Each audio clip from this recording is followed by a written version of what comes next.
Hi, Steve from Recall Knowledge here. I get to do something today that I'm really excited about, and that is unboxing a new product that I don't think has actually hit the shelves yet. Beadle and Grimm's is breaking out of the Dungeons and Dragons world and moving into the Pathfinder world. As you can see behind me, I have quite a collection of Beadle and Grimm's products already. Everything from like Avernus all the way on through to like Saltmarsh. Curse of Strahd I bought recently so I could run it for Halloween. When I heard that they were releasing some Pathfinder content, I got really excited. So Beadle and Grimm's was nice enough to reach out to me and ask if I'd like to take a look at some of these products that's coming out, and that's really cool, and I'm really excited. And I've had these two boxes sitting here waiting to open, and I have a pretty good idea of what's in here. So the new product is called the Complete Character Chronicles. I'm going to go ahead and open this up. But essentially, the Complete Character Chronicles are a all-in-one book that you can use to track your character stats, and it should have all the rules you need to play that class right handy. So let's go ahead and pop this open real quick. Right here, we've got the Pathfinder Complete Fighter Chronicle by Beadle and Grimm's, which is, it looks pretty amazing. Let's get rid of this over here. Nice and thick. Look at the content. Can't wait to get my hands on that. Let's actually pop it open really quick. Oh, look at this. Already unsealed. Easy enough. Run my finger through there. Move this back. Let's see what it looks like on the inside. So, hefty-wise, it's nice. I mean, if you have the core rulebook, and if you play Pathfinder, you probably do, this is already smaller than the core rulebook, and it's everything you would need to play Pathfinder as a fighter with all the core rules right here. So let's really quick, let's just open it up. Ooh, look at this inner page. It looks like, you know, you're a fighter, right? So you have your own keep. Well, the spread has the keep. And we'll flip through this in a second, and we'll look at all of the content. I noticed there's something here at the back. It looks like an elastic band, a nice snapper that holds it there. And there's like a little pocket or a pouch of some sort. And I want to see what's actually in here. Oh, I guess it helps if I take the elastic band off. Man, oh, you know what? The elastic band snaps on two sides. Great, Steve. All right, so it looks like a card of some sort. It's really thick. It's made out of like some kind of like plastic laminate. Like listen how hard this is. Right? It knocks. It's heavy. So it looks like they're calling it a battle board. On the front side, it looks like a character sheet. So I have the ability to track my initiative, AC, notes about my character, any attacks and feats I might want to track during a session, and very useful a part to hold like your hit points and stuff. So I can track how many hit points I have, my shield. I'm a fighter, so it gives me a spot for my shield hit points, my hardness, the broken threshold, everything you would find on a normal character sheet. It just is on this reusable sort of form. And on the other side, there's a very cool reference. It talks about what all the basic actions are you can take: aid, crawl, delay, etc. Skill actions, if I'm in an exploration, what can I do? So under acrobatics, it tells me I can balance, tumble through, maneuver in flight, or squeeze. And it has an entry for all this. So it just seems like a really easy reference. And the thing that will probably get used a lot at the table is the conditions reference. So if I want to know what does drained entail, I can look here and say it takes a status penalty on con-based checks equal to your drained value. So that's really cool. I'm going to put that back in here real quick. You know, when you buy Beadle and Grimm stuff, you really want that next level product, the thing that's not just more of the same. It really is a unique thing that you don't see anywhere else. And that's a very unique thing that I have never personally seen anywhere else. So let's go to the other box. So in total, I believe Beadle and Grimm's made 5 books. That was the 4 main core RPG classes, which is Fighter, Cleric, Rogue, and Wizard. And I don't know if it was a Kickstarter stretch goal that allowed it, but they also made a Druid book. So I've got one more box they've sent me. I got the Fighter in the first box. I'm really interested to see what did they send me in the second box. If you've been watching our Abomination Balls playthrough, you know we got most of these core classes covered. So, you know, fighter. New Lara can have the fighter book, so I don't know if we're going to get one that would be useful for another member of the crew or not.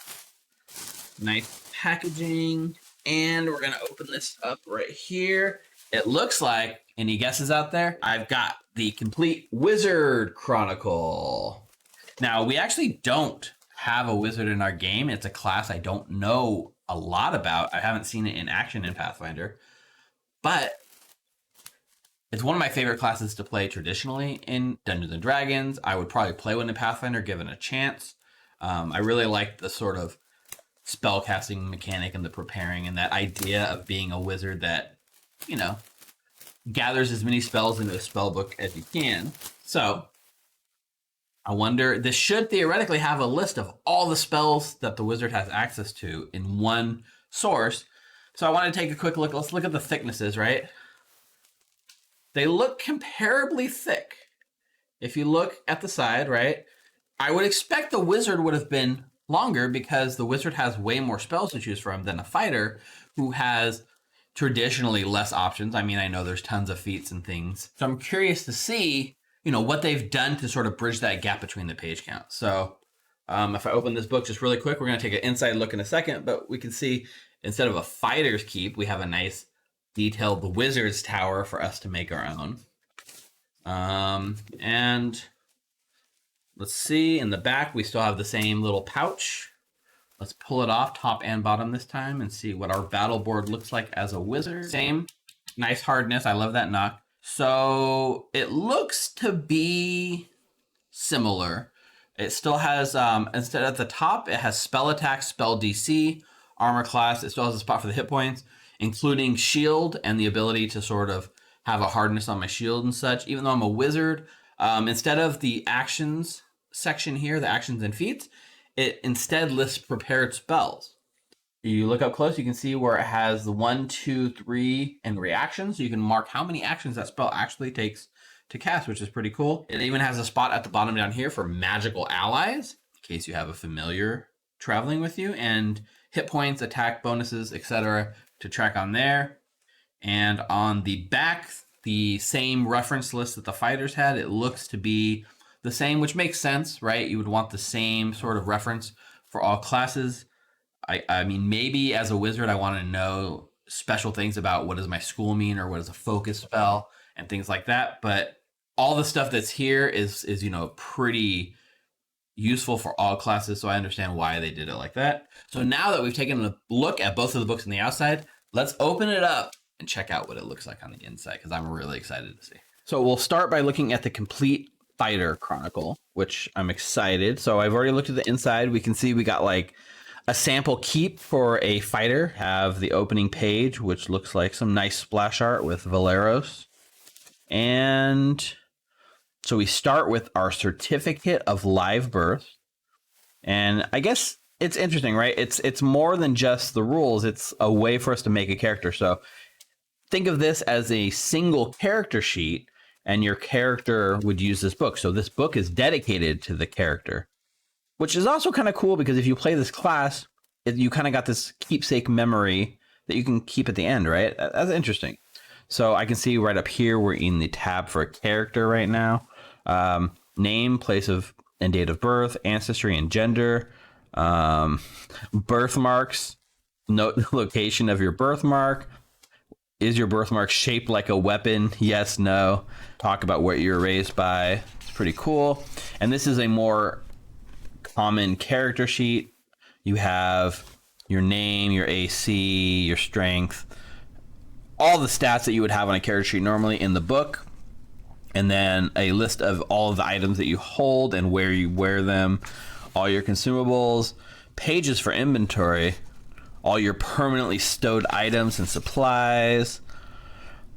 And this is what's cool too, right? So now we get to the class feature section. So you're playing a fighter. So since they know you're playing a fighter, they're going to be able to track all this data as if you're a fighter. So now when you're first level, you can see right here, it tells me I get a fighter class ability, I get a fighter feat, a heritage feat, an ancestry feat, a background feat, my initial proficiencies. And then at second level, well, I'm getting a fighter feat and a skill feat. It knows that. And then here it has a spot for all the feats and abilities I have. So if I choose a feat for my character, I can add it on this page. And now we get into the real meat, and that is the rules. So it's going to tell us about the fighter class, everything we need to know to play. The same things that you would get in the core rulebook, we get right into the feats. So one of the cool things with Pathfinder is obviously the feats you get to choose from. And here we see lots and lots of feats for the fighter, especially fighter get lots of feats to choose from. They're all combined from these multiple sources into one. So feats all the way through level 20, and then skills, how to earn an income. Oh, look, recall knowledge. How quaint. It's the most important skill in the game. Ooh, look at that nice full page art right there.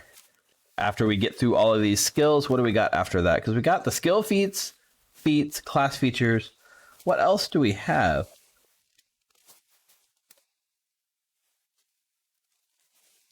So they give you a list of it's a selected general and skill feat description. So that's almost like a curated list, I suppose. Cool. Oh, check this out. So a lot of books will have a place marker, like a bookmark, right? So you can mark a page, especially if there's a spell or something you need to go to all the time. But this book actually comes with 2. So you can put one, you can put the silver one, you know, in an important page that talks about maybe your class features, and you can put the gold one on an important feat that you need to reference all the time. But that is interesting. I've never seen one with 2 bookmarks like that. That is pretty cool. And then we have adventuring for fun and profit. This chapter begins by describing the general rules and conventions of how the game is played, and then provides more in-depth explanation for the rules and modes of each play. Okay. You could jump right into Pathfinder without buying the core rulebook. You could just buy this book. So I know I want to play a fighter. Open this, and it's going to teach you the rules for the game. I don't know why I didn't really think of that. It makes sense that these would be in there. I just thought it would be specifically character-focused stuff, but no, it's the whole rules, all the general, all the basic actions you can take. All of that is here, which is really cool. A whole section based on equipment. What is Pathfinder without equipment? So you can get all of your awesome gear. The last section, oh, look at that awesome art. The last section here is the journal. So this is, I'm interested to see what this is. I guess because this is kind of meant to be a character sheet, they provide space in here for you to track all of your journal notes, everything that your character would have done, who you met. You can write in here and just use this as your journal without needing, you know, a separate journal like a lot of players will use. There's even a grid based here. I guess this could be for a map of some sort. Maybe you can map out your own keep, but the last few pages are all, ooh, look at that. The last few pages back here are all blank. And then we get to here, which is like a spot for a sketchbook and this big map. And I'm not sure what you would use this for. I guess if you were, you know, going through a dungeon of some sort, you could track it down. Right here, if you look at the key, it talks about here's a door, gate, weapon rack, murder hole. I feel like this is for you as a fighter to design your personal keep. And of course, at the end, certificate of death. And at the back, we have this nice, cool pouch that gives us a look at the complete Fighter Chronicle. That's really cool. All right, time for, let's switch over. Let's take a look at the complete Wizard Chronicle. Perfect little spell book and wand on the front, which is awesome. Got our wizard's keep. I'm really curious here. How different is it? I'm sure it follows the same basic layout as the fighter one. You know, wizard has different things, especially spells. So I'm wondering, how do they fit all the spells in one book? So we start off with our birth certificate like usual. Here it talks about birthmarks. It says, do you have any birthmarks? Instead of asking if it's in the shape of a weapon like the fighter, it says, is it ominous? And it says, not really or clearly demonic. And our character sheet looks much the same as the fighter, the same thing you'd expect, except for here it has a whole section for focus spells, prepared spells, and my arcane thesis. How many spell slots I have along with the bond drain I've done for the day. My equipment, it still has Valeros here. It has Valeros's kind of silhouette, which, you know, why didn't they use Ezrin or something? Same as before. I have it knows I'm a wizard, so it knows what feats I have for each one. So it allows me to track, what spells. Oh, it tells me I get 2 4th level spells now. Oh, I get 1 more 4th level spell. Oh, interesting. So because I'm a wizard and because it knows I probably summon creatures a lot, either through summon spells or find familiar, it has pages here dedicated to my frequent summons where I can track all of the creature stats. So if I'm summoning something a lot, I can add this to my book and have it as a quick reference. And my familiar actually gets its own page separate from my common summons. So frequent summons gets 2 pages, familiar gets 1 page. And yeah, this is kind of what I expected. This is really cool. Now, since I have a spell book, this book kind of can function as your wizard spell book, right? Here's all the spells I know. Here's all the cantrips I know. Let's go to the next page. Here's all the 1st level spells I know.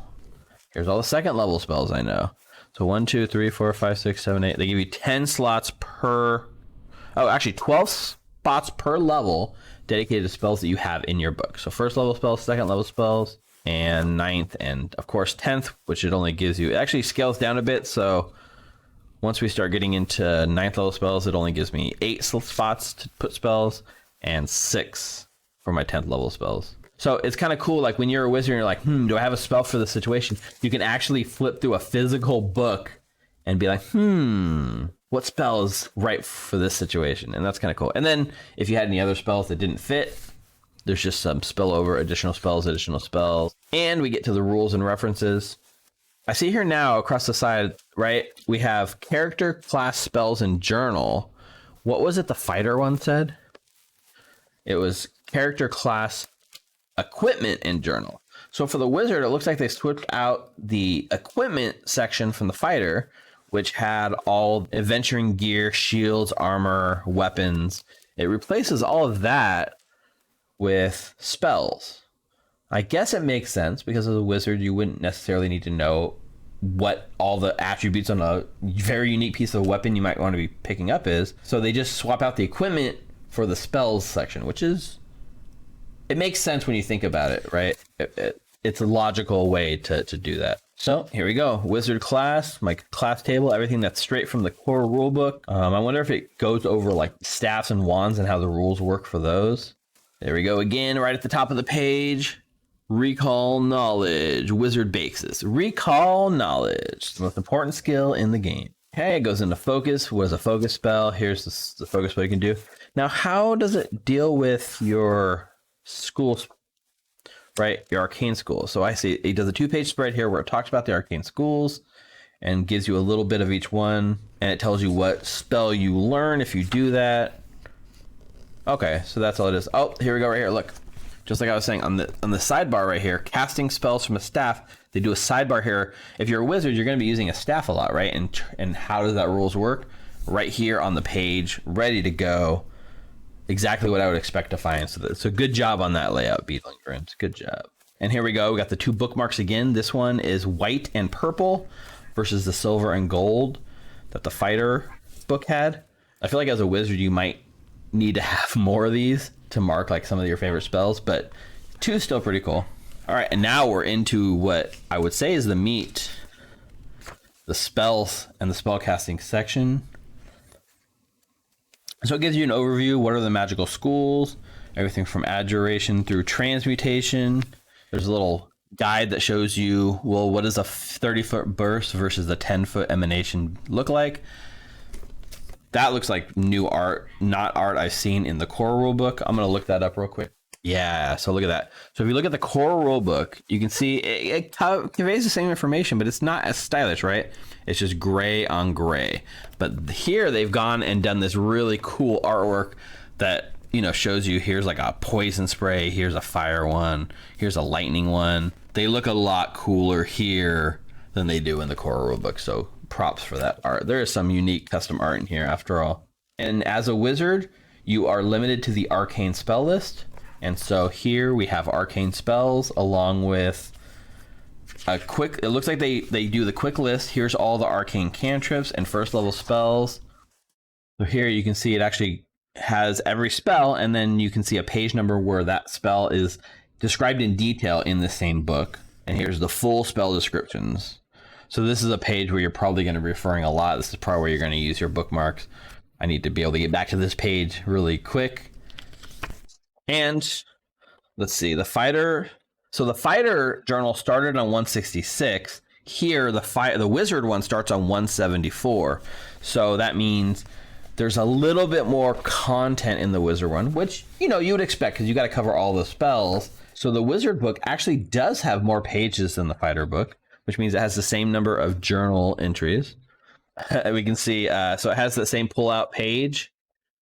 You know, it folds out with the key, but here, instead of like traps and weapon things, that, you know, death, illusion spells, wards, things that wizards would put in their wizard tower. So that's kind of cool.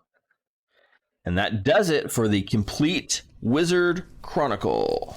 Well, that's our look through. I hope you guys had as fun an experience as I did of going in blind and seeing what was in here. That's the complete Fighter Chronicle, the complete Wizard Chronicle. My recommendation, both of these are absolutely a must buy. I went and took a look at the website too right now. These actually haven't even hit store shelves yet. So we have a pre-street date product. They did launch the Kickstarter, so if you bought this through Kickstarter, it's already made its way to you in the mail, I'm sure. If it hasn't made it to you yet, I'm sure it's in the mail. It'll be there soon. But these things are retailing through the Beadle and Grimm website at $40 each. So $40 for the Fighter book, $40 for the Wizard book, Rogue, Cleric, Druid, each of them costs $40. And I think that's a great steal because if you even look at the core rulebook, if you're a new player just looking to get into Pathfinder, you look at the core rulebook, it retails at $60. Now, sure, you get all the classes, but most people have a favorite class, right? So if you know what class you want to play going in, you could just jump in, pick up the Fighter book, sit down and play, and everything you need to play and learn and understand the game is already right here for cheaper than the core rulebook. Of course, we all know in this hobby, once you buy one thing, you need the next and the next. So more than likely, you'll end up buying the core rulebook anyways. Don't worry, Paizo. You'll get your money in the end. But yes, definitely go out and pick one up. If you're starting a campaign soon, give it a try. Big shout outs to Beadle and Grimm for sending me this. That's awesome. I hope you guys had fun watching it. If you haven't yet, go down below, click the subscribe button. It really helps support our channel. You'll get notified of all the cool videos we have coming up soon. But that's it. Till next time, stay safe, stay healthy, and goodbye.